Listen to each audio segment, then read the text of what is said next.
So this is part two of the ultimate guide to making more money with fewer clients.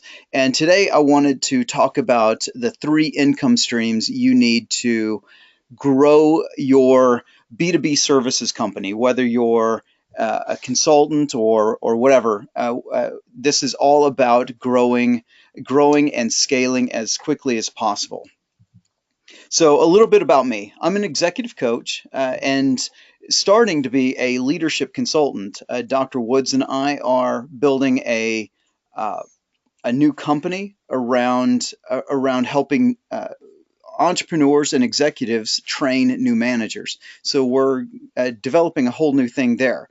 But I'm also the creator of the Business Growth Bootcamp, which you can see a hyperlink in there, which shouldn't be there, but oh well, timconley.co/bootcamp.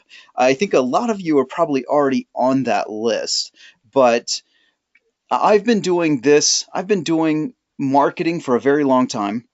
And somehow along the way, I became an entrepreneur in the process and learned how to run companies. And I've been working with so many entrepreneurs now, well over 400 in my career, where I've helped them grow their businesses dramatically. And I'll be telling a few of those stories inside this talk today. So, this talk is for consultants and freelancers, agencies and consultancies, people who are building productized services, and essentially any B2B service provider. Can you use some of these ideas in any other type of business? Yes, you can. But I just wanted to talk directly to people who are like me and like Sam.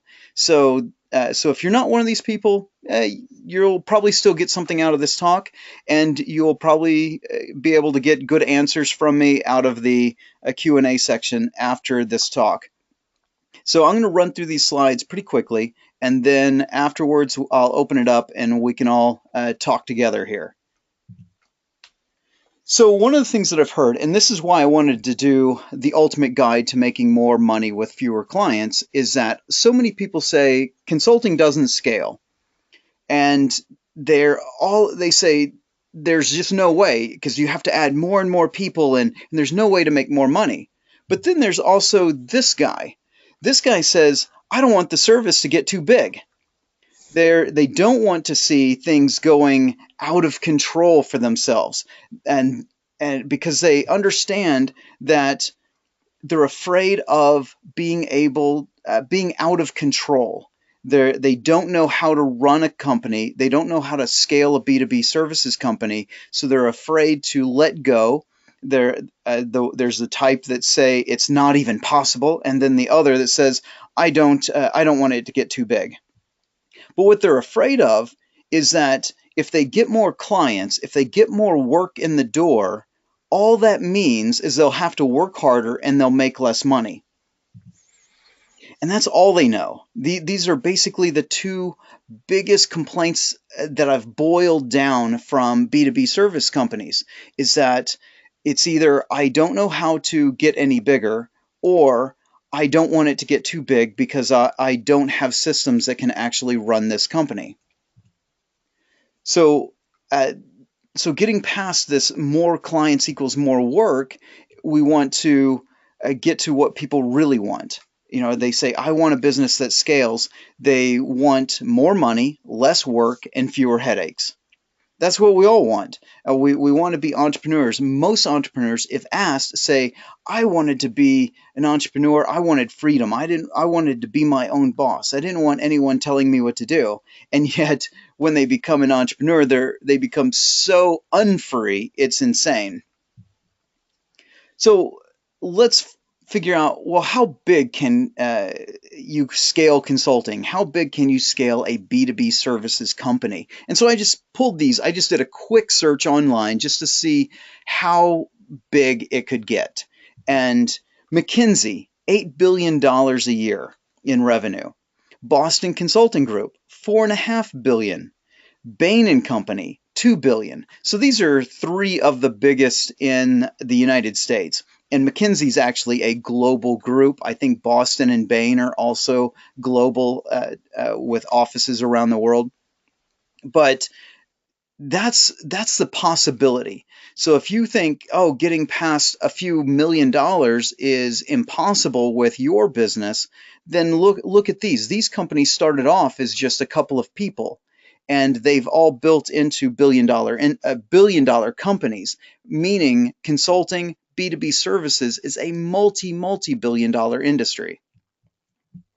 So if you want to make a fortune, and there's a couple areas, and in a different talk that I've done, we talked about margins. In this one, we're going to talk about the three services that you should be offering as a B2B service company. And so these will generate high 6 and 7 figures. So let's jump into them. The very first one is your core service. I'm not going to spend a lot of time on this one because there's a lot of different types of people on here that I can see that are in different industries. So we might end up getting stuck on details. So we'll leave more of the core service questions to the Q&A part of this. So there's basically two kinds. You have the custom service, which most of us know, and the one that we hate the most because it seems like we work really hard out of it. But what I discovered through building a custom service is that you have an individual result that comes out of it with a client. But the process, there should still be a process that gets them to their individual result. Most people treat custom work as custom every single time, that they get a new client and they run at it without any process. They just start doing things, and each time they go to work, it's always custom. So they never really know how much it's going to cost to provide their service to a custom client, which always makes it hard to keep their margins in check, and they end up with more work and less money. The new thing is productized services, which takes the idea of having a system for delivering your service and getting it dialed to where even the result is not going to be custom. It might be semi-custom, but the result is going to be almost the same for every type of customer you bring in the door. That's what you're after in a productized service. So like I said, I'm not going to spend too much time on this one, but here's a little case study, and Majay may even be on here. Fired Up Digital. When I first met Majay, he was doing everything. He wanted to do a little of SEO, a little website, a little of everything. And we did a little analysis on his business and found that SEO was really the core of what he offered. And I got him to pare that way back. And then he was able to build better systems around what he did, so that when not long ago, back in the about 6 months ago, he looked at his margins, and we wanted to make sure things were getting better, and found that his margins were terrible. His gross margin was really bad. So he was spending about anywhere from 60 to 80% of his revenue on labor, fulfilling the job. So we were able to fix that, be able to get that down to where it should be, which is under a third. And when you can get your custom service delivering a different result for every one of your clients, taking that down to an affordable margin where you're spending about no more than a third of your labor on your revenue on labor, you're going to almost guarantee yourself a sizable profit at the end of the year. Probably around 20 to maybe even 30% net profit at the end of the year. With a productized service, one of my other clients is a Rootfin, and they went from having a completely different business, serving the insurance agent market, and now provides a productized service into that same market. They were already in the market, already had a great reputation in the market, but were able to come in and start building a solid business out of out of this productized service that delivers a semi custom result to every single one of their customers, and that is really changing the face of the Rootfin business. It is literally a completely different business today, just after a year of working together. So then here's what I really want to get into: the group products. This area has done a lot for me, and the things that I've been able to put together for my clients, being able to put them together in groups where I'm able to give them the transfer of knowledge and experience, which is what consulting and B2B services really are. We take our knowledge, our experience, and other expertise, and we shift it over into our clients' businesses. And I'll try my best to not give too many stories about me, but about other people in this. So here's the three that I'm going to cover: membership sites, masterminds, and group consulting. So funnel specialists, I picked them because Ryan Levesque did a great job of taking his consulting company, Funnel Specialists, and creating a membership site around it.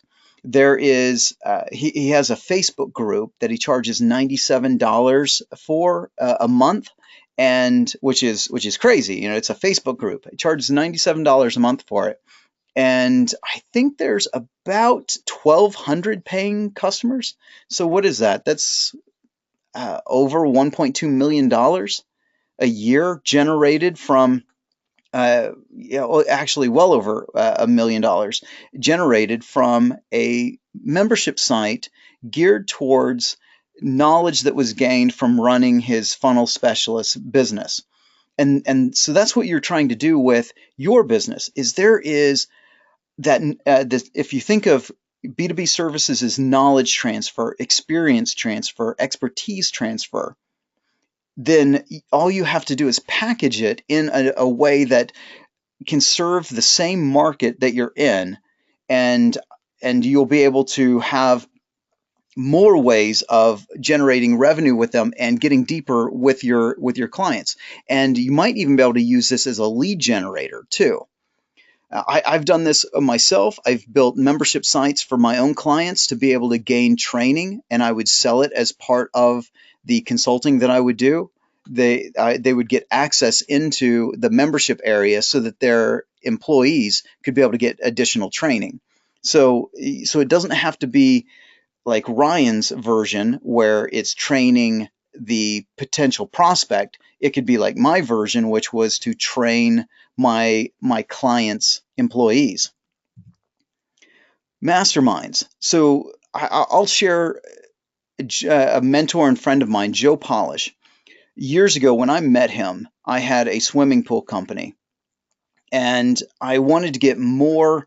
I wanted to get more marketing materials that I didn't have to create. So I found Joe. He was the closest thing. He also lived in the same town as me, and I started hanging out with him. And I joined his Platinum Plus group, and it was $15,000 a year when I joined. And there were a few people who were in it that were grandfathered in around $10,000 a year, but there was about 150 people. So this thing generated about $2 million a year in revenue, and they met 4 times a year for a day and a half. Well, at the time, Joe's consulting fee was $25,000 a day. To earn the same amount of money, he would have had to have worked 90 days a year of full consulting, full days, 90 days a year, to get the same $2 million, $2+ million that he could get from running 4 masterminds a year at a day and a half apiece. And so that really woke me up. I was like, oh, wow, I need to be doing this. I need to create my own mastermind for my clients. I bring my clients together, and I can put them into a small group, and for the same time commitment or less, I could make more money. So I want you to Start looking at the types of clients you have and potential prospects you have, and see if you can put them together in a four times per year mastermind like Joe did. Bring them all to his office 4 times a year. Or you can do like I've done and set up twice. I've done twice a month and did everything on GoToMeeting. So it was all online. And I had people from around the world as a part of my Ignite Mastermind. The next is group consulting. And so one of my Ignite Mastermind members, Sean Davis, I've been working with him for a couple of years now, and he's in the IT space for higher education, which we knew would take a long time to break into. We didn't expect it to take 2 years. He came to me. He had already had a contract in the industry in the low six figures, and then started building up to where he's at today, where he has a shared services package that he sells, and starting in the next fiscal year which is July, he'll be starting a 7-figure deal with multiple higher education facilities who are going to share the IT consulting that he brings.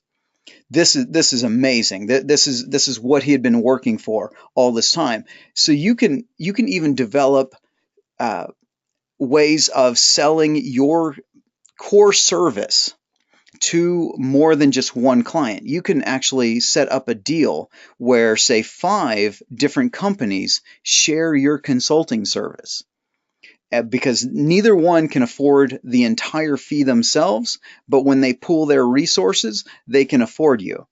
This is a great way for you to level up, to go from low six figures to having a 7-figure contract by working with just a handful of people. So the next one, and I think most of you know this one, the knowledge product, otherwise known as info products. This is a must-have.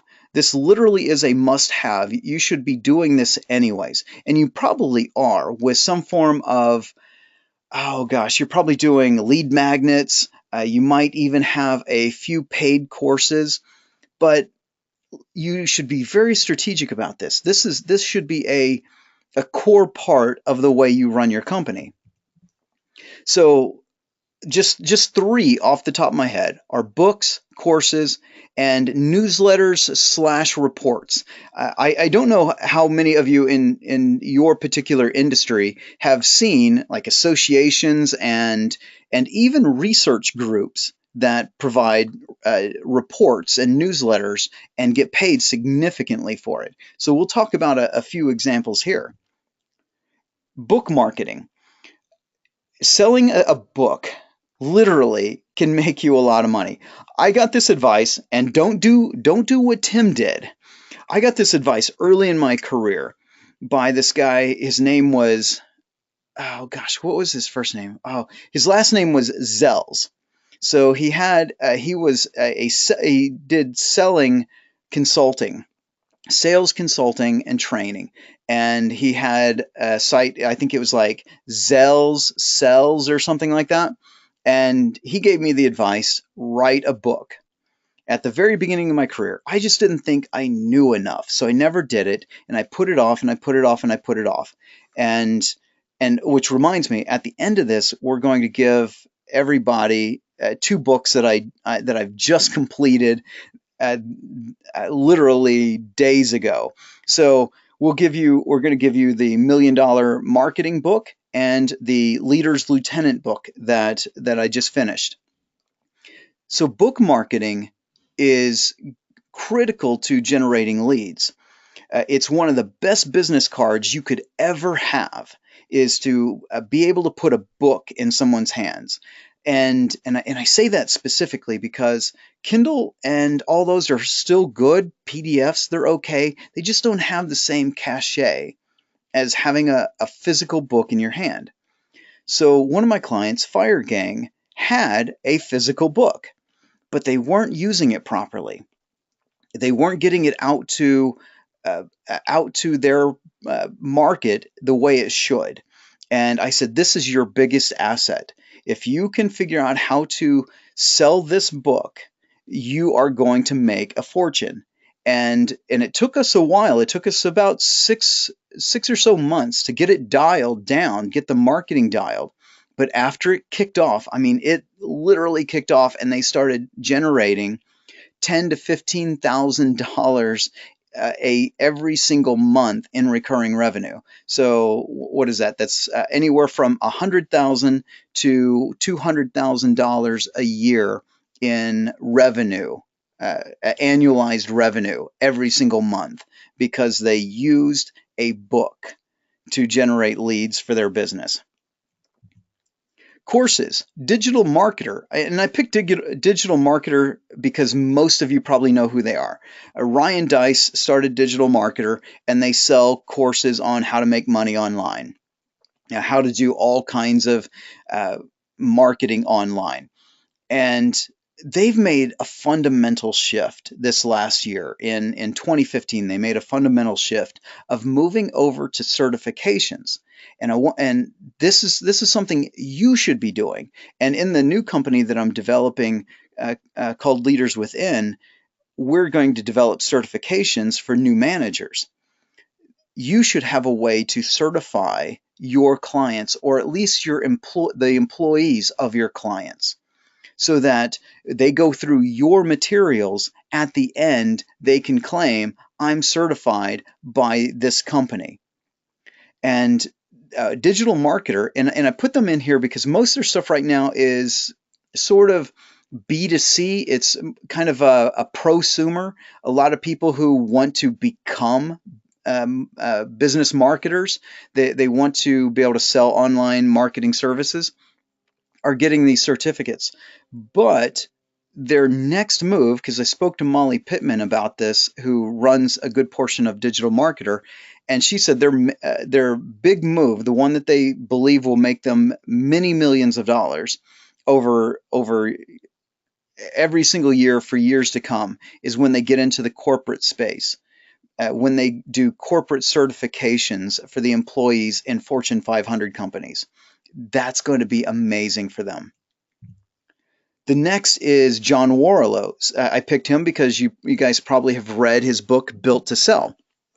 So he had a business, Warrillow and Company, I think it was called, and they did focus group marketing, focus group testing for big companies, and it was all custom. And then and the margins kept getting eaten away through greater competition, through a lot of companies just cutting back on their spending. And he wanted a way to have steady income coming in and something that he could productize. And he moved over to a special, like doing special reports. They sold subscriptions to special reports. So they would do focus group testing and then create a report around it, and then sell those reports to these prospects and to their marketplace that they had been working with for years. So they were able to move from doing fully custom work to doing a product, an actual physical product. They would do the research, and then they'd put the product together and sell that to hundreds of very large companies for a high price. And it made the company very valuable, and he was able to sell it off. So this is something that you can do in your business. Another guy, Dan Kennedy, a mentor of mine that I've studied his marketing for years, and it got me into direct response marketing and turned me into the entrepreneur that I am.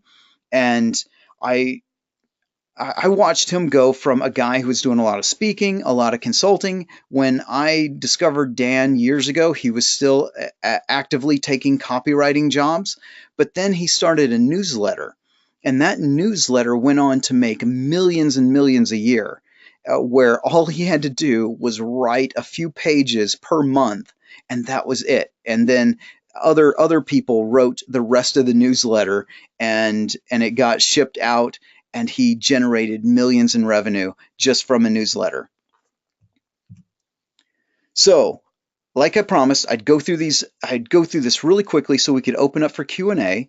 And and we also promised you can go get those two books that are about to go on to Amazon sometime in June. We'll be selling them on Amazon. So you can go here to timconley.co/webinar hyphen bonus. Password is bootcamp. And there you can download both of those books. I believe they're in PDF format. And Sam, can we open this up for Q&A? I'd like to be able to start talking to people about how to implement the things we just talked about in their business. Yeah, absolutely. Would you like to do text questions or also audio questions? I would do both. Sure. All right. We can, at any time, at any point, just raise your hand or at least put in your question into the chat, and I'll pick someone. Whoever is putting a question in, and we'll pick you, whoever you are, and we'll have you either type a question, or if you'd like to, you can also hop on audio and ask Tim anything you'd like. So any questions at all on the three income streams? And Tim, I'll start off with just one question I had. Okay. In terms of implementing these things. Is there any of those income streams that you'd recommend someone starting with? Is anyone easiest to implement, or should you try to do them all at once, or how do you recommend just using those income streams and implementing them one by one? So I would say that everyone listening is probably already got a core service, right? So we'll skip that, right? We'll Yeah. skip talking about the core service because they probably already do one. I would say move over to a knowledge product. Start with a book. A book's probably pretty heavy to do. It took me years before I sat down to do one, but you can get someone to help you write it. What I did is I spoke the book and then had it edited and turned into an actual book.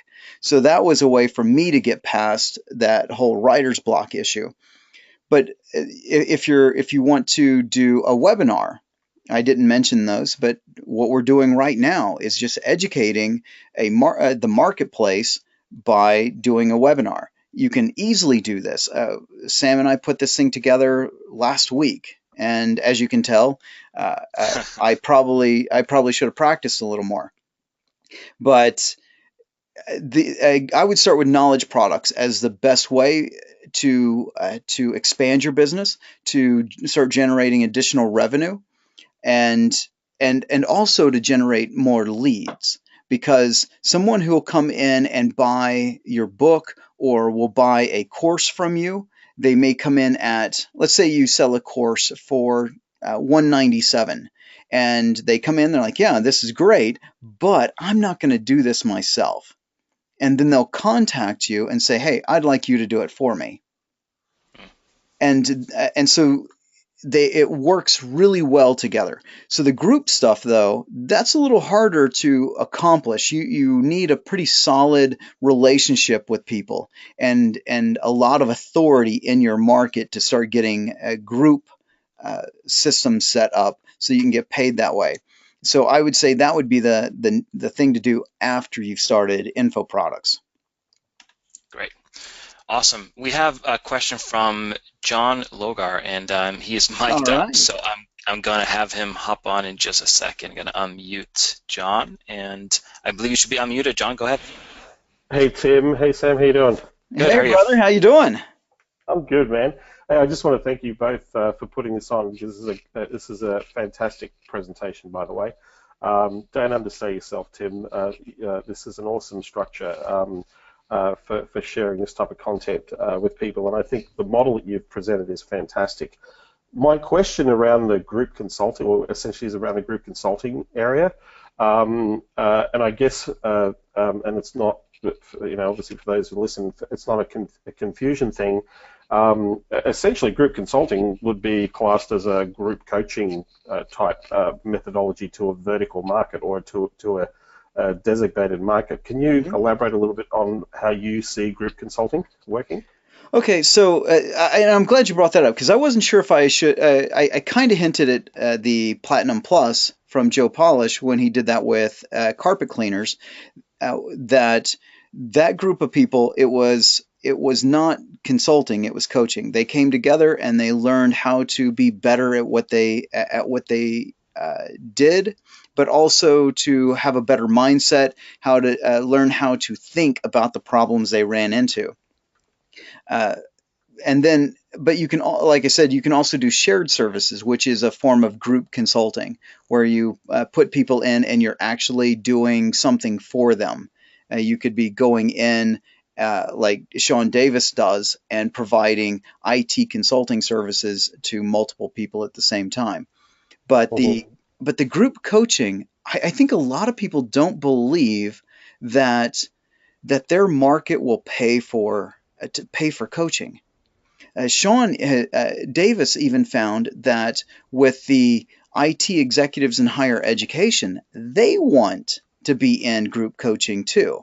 So he's been able to put together masterminds with CIOs.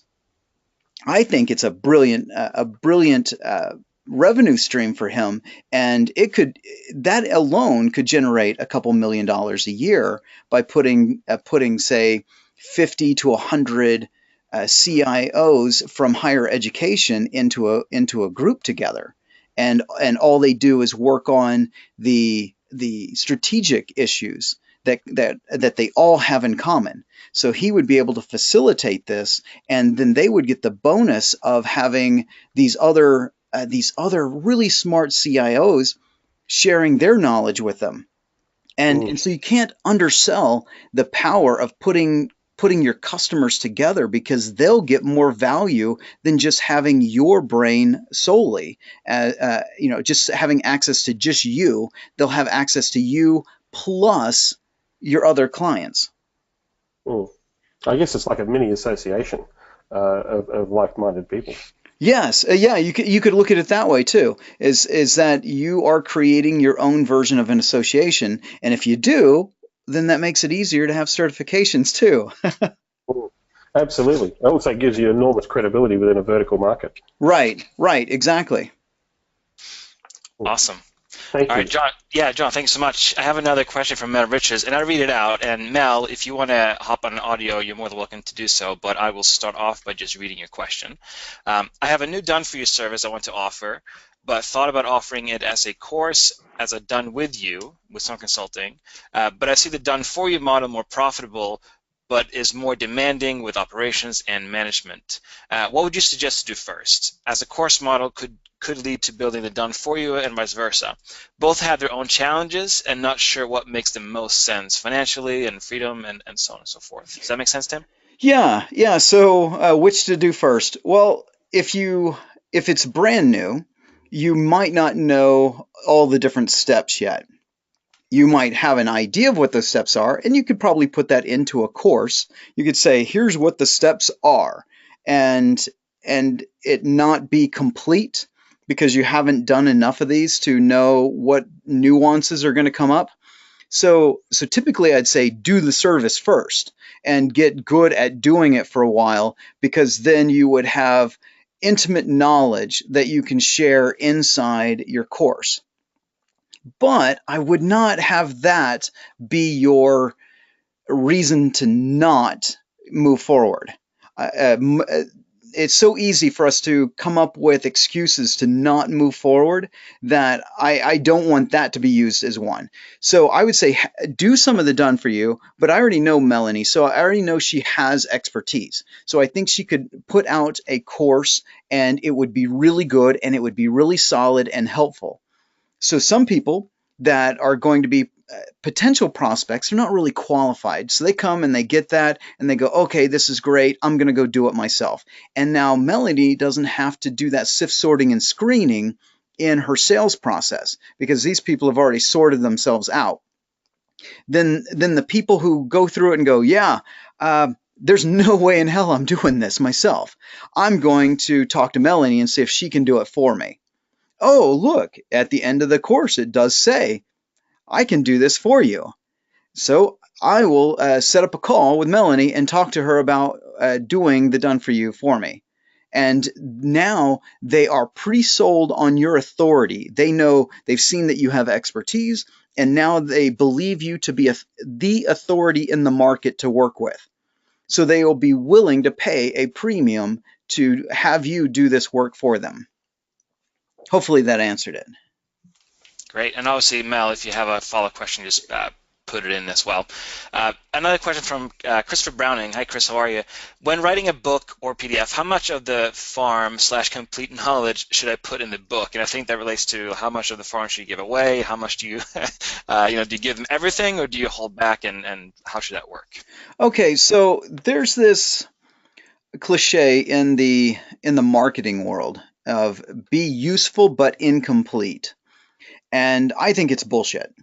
I think be as complete as you possibly can be, because the people that will do it themselves are never going to be a good client anyways, because they're always going to be thinking, oh, this is expensive. I could do this myself. Right? So just give them everything. Let them go through. You could eat, and what I have found over the years is just by giving as much as possible, you can give everything away, and a handful of people will do it all themselves. Most will do zero. Most people that will buy your courses, go through your book, go through any of your materials, will do nothing. Then you'll get about 5% or so that will take action and will do something with it and gain some results. Maybe as much as 15% will do that, but typically not.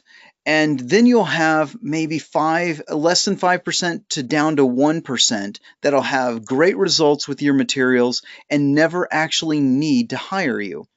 The funny thing is, those people are most likely the ones who will hire you. The ones who actually go off, take your materials and make a bunch of money from it, or get whatever success result that they're after from your materials, they may go on and do very well with it. They end up being your best customers in almost every case.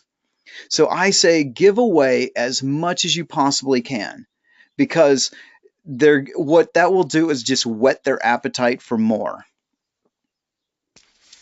Very cool. And are you giving away everything, Tim, in the Leaders Lieutenant and $1 Million Marketing? Yeah, as best I can, and because I always give the honest answer and not just the marketing answer. So you and I just had an email exchange this morning where I said, Leaders Lieutenant, I want to put more in it. So by the end of summer, there's going to be a second version of it, because I keep thinking, I want more here. That I want this to be more valuable, and so that's the other beauty about knowledge products, is that you can always revise them, especially digital ones. Super easy to revise.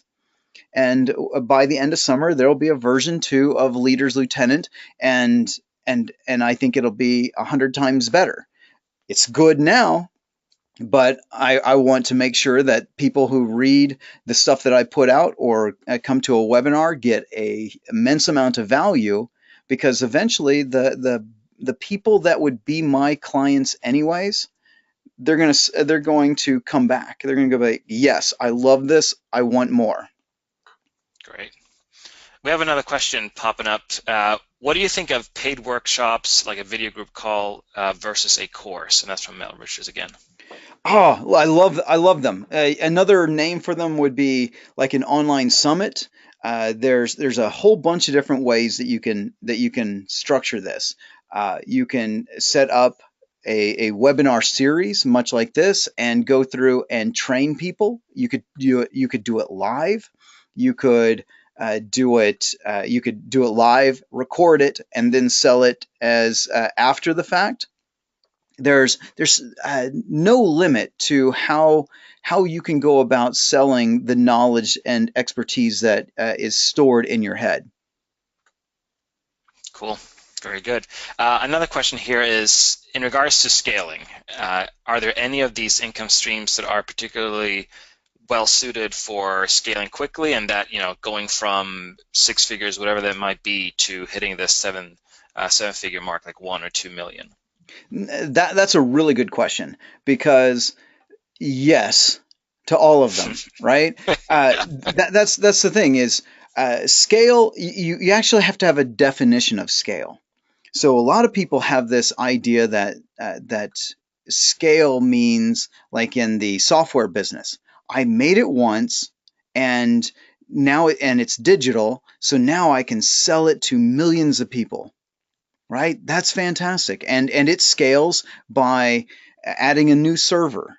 Each time a server gets overloaded, you add a new server to keep up with customers. So a server can scale significantly more than a human being can. Your core services, they're the scale that where, say, software is on a scale of uh, uh, an exponent of 100. Doing your core services might be an exponent of 3 or 4.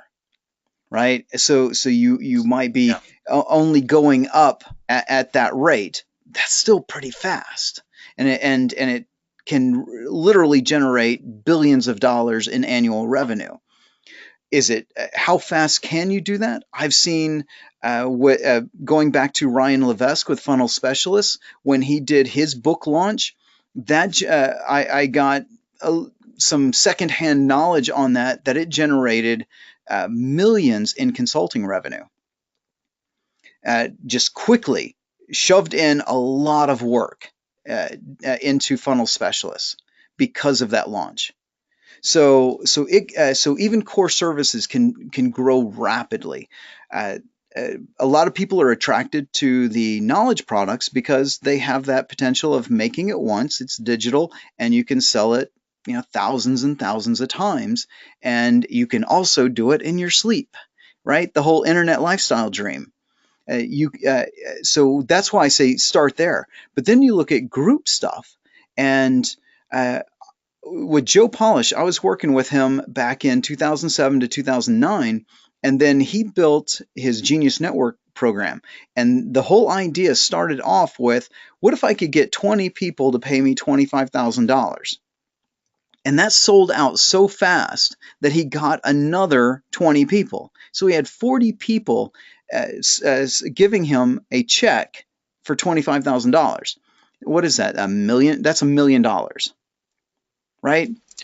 He so 40 people, is that scale? No. Is $1 million in a couple of months scale? Yes. Right? Yeah. So determine what kind of definition you mean. My definition is little hinges swing big doors. So I don't want 1,000 customers. I would, if I to make $1 million, I'd rather have 40 to be able to make $1 million. Yeah, and I think that speaks to level of complexity, or how complicated things become once you get past a certain number of customers or clients. How much, for someone who is a B2B service of any kind, and they're looking to figure out the next steps for scaling and growing, and maybe they want to hit the 1 million or 2 or 3, depending on where they are now. How can a person like that deal with that roadmap, right? Like, first steps to take, and and we've talked a lot about the potential and possibilities and so on, but we haven't really touched on like some of the threats that come up, right? Like the things that can actually kill growth instead. So if you want to get to that 7-figure mark or even beyond it, and you're looking to take those steps towards scale, what are some of those threats and dangers that may or may not come up, and what should you be watching for as you're trying to pull that off? So everyone focuses on, how do I get more clients? You and I built the reverse engineered acquisition course, the Rainmaker course, and why? Because everybody always asked us, well, how do we get more clients? And that's like Yeah. the number one question. John Logar hit us with a question. He and I talked about this in Austin, where the number one question he gets is, how do I get more clients? Right? Everybody asks that question. And to a certain extent, when you're under $1 million, that's one of the most important questions, is how do I get more of them? But Yeah. one of the things that you can run into, like Majay ran into with his company Fired Up Digital, was that systems, the operations of the company, were what were preventing his growth. He had such horrible margins and inefficient processes because he had way too many services that people were getting paid to do. So he had people who were only being partially utilized, but taking up a lot of money to be able to provide a single service to one client, but not doing it for all the clients. And when you have that kind of inefficiency in operations, it kills your margins to the point where there were a couple of his clients that we analyzed and found out that the labor costs were so high that he was technically paying his customers to work on their projects. Yeah. Meaning he was losing money every time he worked on those clients. So what he found was, oh, we can systemize that and trim it down, and now it's profitable. But that came through needing to do time tracking on all of his employees to make sure that they were to really know how much time they were spending on client work, and also how much time they weren't working at all. They may be doing non-billable work, where they might be doing administrative work, reporting, things like that. Those kind of things are you have to know them. You have to know exactly where your money is going, and that's why I came up with that generic rule of thumb of, if you're in a B2B service company, your total labor costs cannot exceed 33.33% of your total revenue. Otherwise, you're less likely to make a profit at the end of the year. And I know most people, and probably my guess is the people who have been on this webinar have labor costs, total labor costs in excess of 50%. Yeah. And that's that's a threat, and that's a danger, and that's something that certainly has to be dealt with. Right. I think that's it for the questions that came in, unless anyone else has a last chance for a question here, or if you, Tim, want to say anything to finish off our time. No, I wanted to make sure that this was a no-pitch webinar, that we were able to share some concepts that are a part of the guide that we've been building, and this way it becomes an interactive guide. So that's a little behind the scenes for you. So it started off as 3 blog posts, which you can go find them on my site. Those 3 blog posts are going to become an actual guide, a PDF. We created the first video, which we used to get people to the webinar. So part 1 was done in a video format. Part 2 is this webinar. Part 3 is probably going to be another webinar very similar to this, even though I just sprung that on Sam just now. So that will all become a multimedia course. We may even sell it, but it'll probably be one hell of a lead generator. So that's just kind of a meta discussion, a little behind the scenes, so that you can learn how to repurpose your stuff too. Oh. So any other questions? We have one question that popped up just right now. I'll finish it. Do you see any difference in execution if your clients are large organizations? I find it frustrating to be starting from scratch with individuals changing posts inside like global megacorp, like a big corporation, people changing positions and so on. Okay. So this is a danger where people they're fluid, and a lot of projects die when people leave. So that's something that you have to make sure that you have more than one contact. And in the corporate lingo, it's called a champion. So you need more than one champion inside that company, because if your champion gets fired, guaranteed your project's dead. But if they just move and go to a different job, your project is probably going to die on the vine.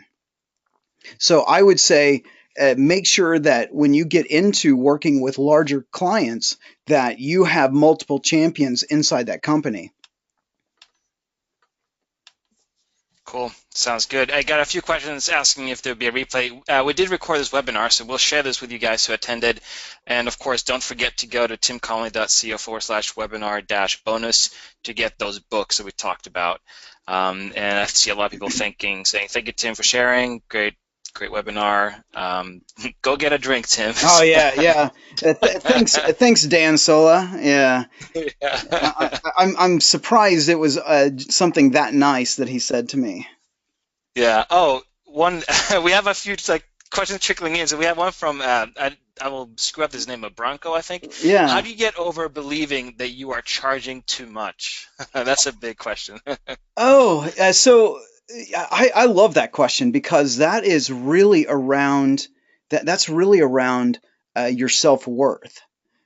Most people don't believe they're charging enough, but they're scared to charge more.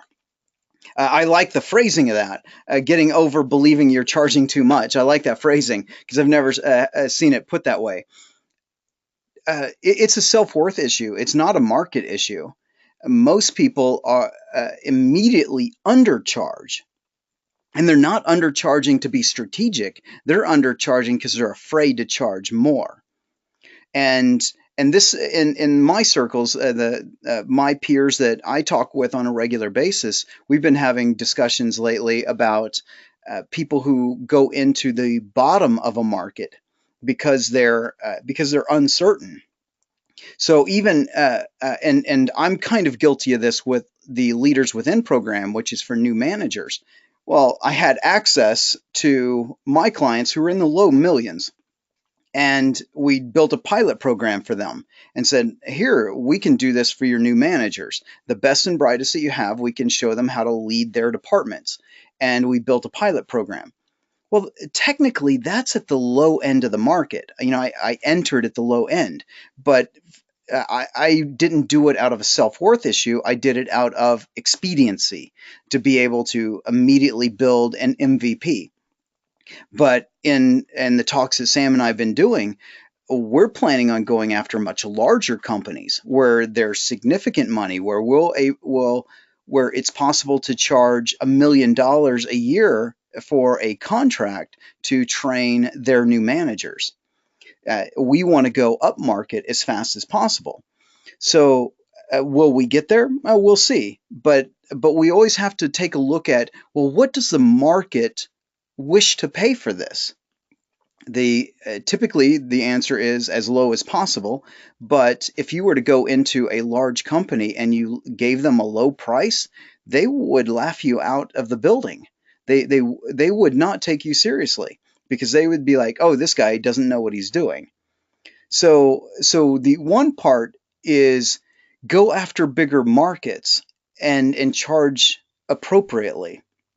The other is if you're in a smaller market, be the premium leader and start making sure that you're providing enough value that your customers would be willing to add a zero onto your fee.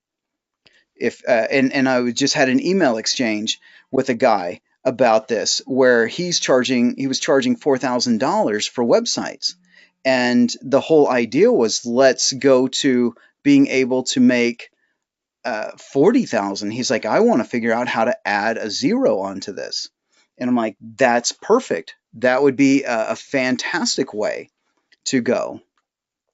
So I'm not sure that I answered the question, but the this is such a common issue where people undervalue their service because they base it upon how they view themselves and not what the market's willing to bear. So go find out what the market is willing to bear. John Logar, one of his suggestions is that every time you get a new prospect come in, raise your price 20%. After you've done that 5 times, you've more than doubled your fee.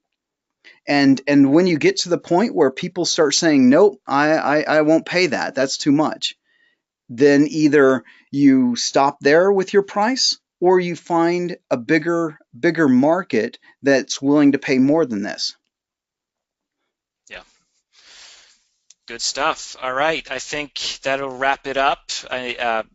bunch of people are still here with us, but thank you for hanging out with us so much. Branko has a follow-up question. We'll just take one last one real quick. Okay. Branko feels a bit guilty. He's the one who asked a question about getting over the belief about charging too much, and then second guess himself and think you should drop it. So I guess, internally and mentally, is there any way to bypass that? Feeling the guilty about it, or even second guessing yourself? Yes. Have someone else do it. Right? So an employee won't cut the price on you if you tell them not to. Like if you have an employee who sends out your invoices and then they won't automatically discount it. I've seen a lot of people in B2B services, before they ever sent the invoice, lowered it. I've seen people who are billing hourly, which is dumb. You don't want to do that. But I've seen people billing hourly go, oh, they're not going to pay for all these hours, and just automatically discount it. They just cut out hours that they put in because they knew. How they knew, I don't know, but they just knew it inside themselves that the people wouldn't pay for it. So they discounted it without even finding out if there was going to be any pushback. So one way is you could try to change your mindset and all that. Listen to some Tony Robbins, which is fantastic. You should do that anyways. But the other is take it out of your hands. Don't allow yourself the opportunity to be able to discount. Yeah, that's good. Bypass yourself so you don't self-sabotage. Good stuff. All right. Once again, guys, we recorded it, so we'll share that with you guys who attended. Make sure you get the books. Go to the webinar bonus and put in bootcamp as a password. And also, if you haven't done so already, do make sure you go to Facebook and join the Forge. That's F-O-R-G-E. That's a private group where Tim also shares a lot of knowledge like this and answers a ton of questions. I don't know how he has time to do it, but he does. So make sure you grab the books. You'll get the replay in a couple of days. We'll share that via email, but also go to Facebook, type in the Forge, and join up, and you can continue asking questions. So, Tim, thanks so much, and everyone else, thank you as well. All right. Talk to you guys later.